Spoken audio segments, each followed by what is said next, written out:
Hi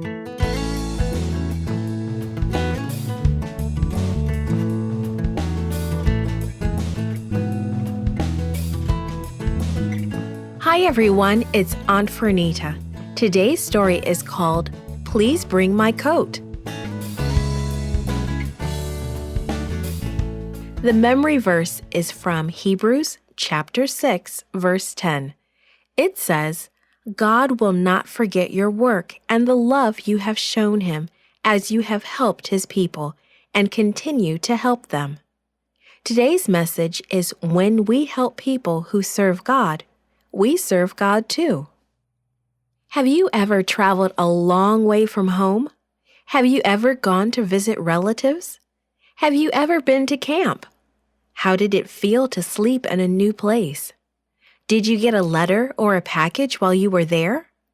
How would getting a letter from home make you feel?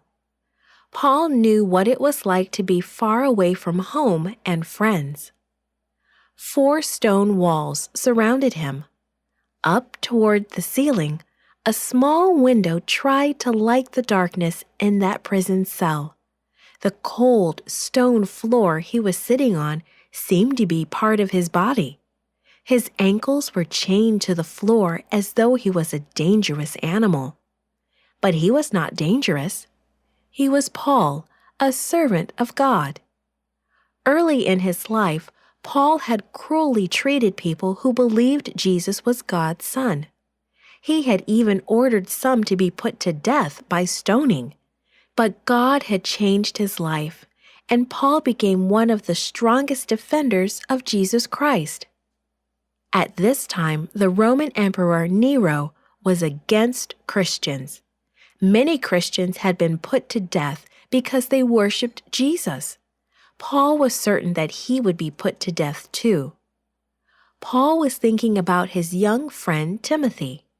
Timothy had become like a son to him. The young man had cried the last time they said goodbye. From the time he was a child, Timothy had been taught about Jesus. His family had invited Paul into their home many times. Now a young man, Timothy often traveled with Paul. Together they had preached and encouraged other Christians. Paul had been thrown into prison several times for preaching the good news, but he had a feeling that he wouldn't survive this time. He was older. The weather was turning colder and colder as winter approached. And if the cold weather didn't kill him, the emperor probably would. Paul took up a sheet of parchment and a pen. Thoughtfully, he began his last letter to Timothy. To Timothy, my dear son, he began, I constantly remember you in my prayers. Recalling your tears, I long to see you so that I may be filled with joy. He reminded Timothy that Jesus had destroyed death. That was the good news everyone needed to hear so they could be joyful. Paul was not ashamed to suffer for sharing the good news with others. It was such good news, and he was eager to tell everyone. However, Paul was lonely. It seemed that everyone in Asia had deserted him. No one had come to his defense when he was on trial. The few people had encouraged him meant so much to him. Paul listed the name of one friend who had searched throughout Rome to find and visit him in prison. He asked Timothy to deliver his greetings to several others who had served him and cared for his personal needs. And finally, he asked Timothy to come and visit him before winter and bring him his coat. It was cold in the stone prison. Pastors also feel lonely sometimes. They spend most of their time thinking about the needs of others. Wouldn't it be a wonderful surprise if you planned a way to help your pastor? It doesn't take much to be of service.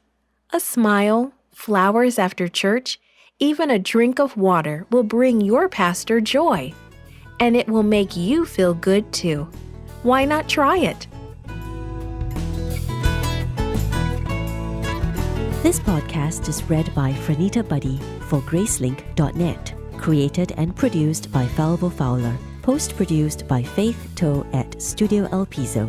The theme music is by Clayton Kinney. Animation and artwork by Giogo Godoy. The audio engineer was Karel Holness. For more information, please visit gracelink.net.